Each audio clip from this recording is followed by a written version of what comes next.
Neima. Neima.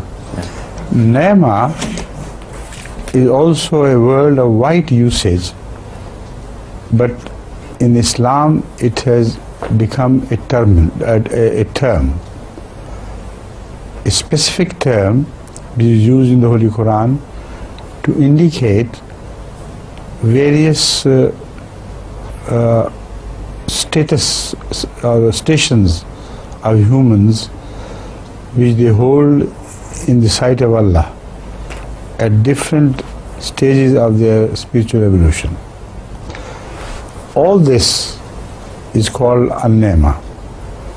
So the Holy Quran teaches you to beg for an-Neima. اهدنا الصراط المستقيم صراط الذين أنعمت عليهم, which means that all such people who walk the path of blessings from Allah, the spiritual blessings, the religious blessings, they are referred to as the people who were recipients of Neima. But the best of Neima is described in the Holy Quran to be the prophethood itself. All other connotations of Neima apply to comparatively lesser persons of spiritual achievements.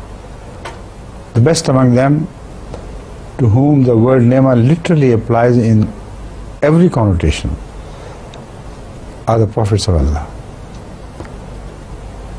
And when prophecy is bestowed upon a person, then that Neima of the Prophet is shared by all his people. So that is a very interesting usage of the word Neima, where the Neima is specifically granted to one person. All the rest do not deserve to possess this Neima, to be recipient of this Neima directly. But when it is granted to a person, it becomes a public property. And all the people of that Prophet whom he addresses become the recipients of that Neima. وَإِذَا أَنَّمْنَا عَلَى الْإِنسَانِ أَعْرَضَ وَنَأَى بِجَانِبِهِ. This is the verse which I have specifically in mind. The prophets do not turn away from Neima.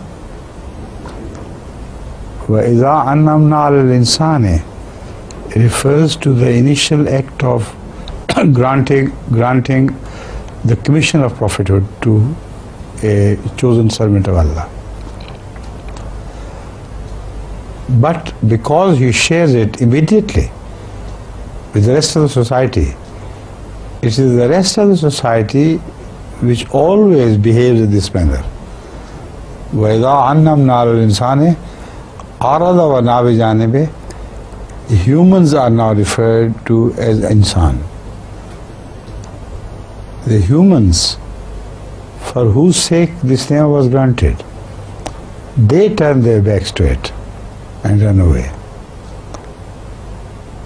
So this is another meaning of Neima, which is prophecy, prophethood of God granted to a person.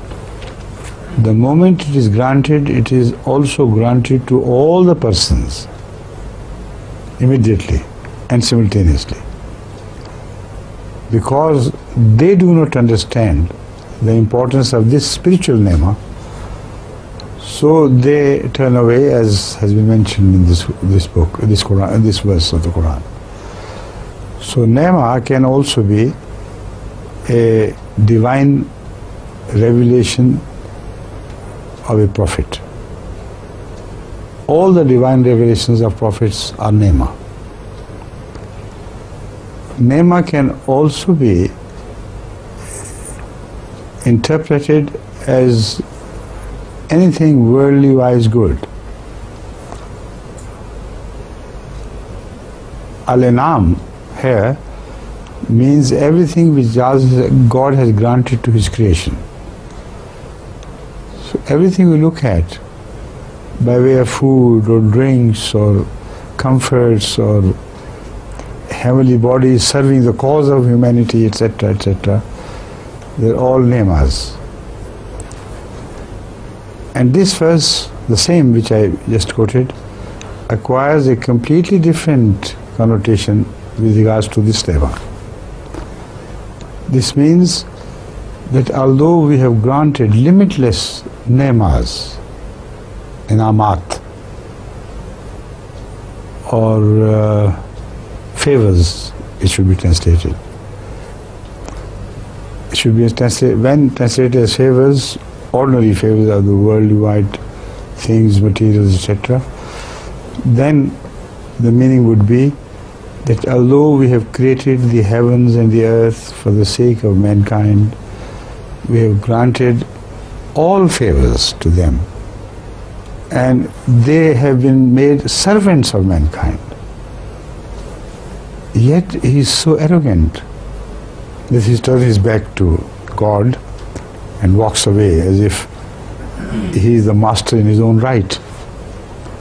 So Neima in this meaning could be referred to as ordinary, commonplace benefits which man draws from God in every area of his life and activity.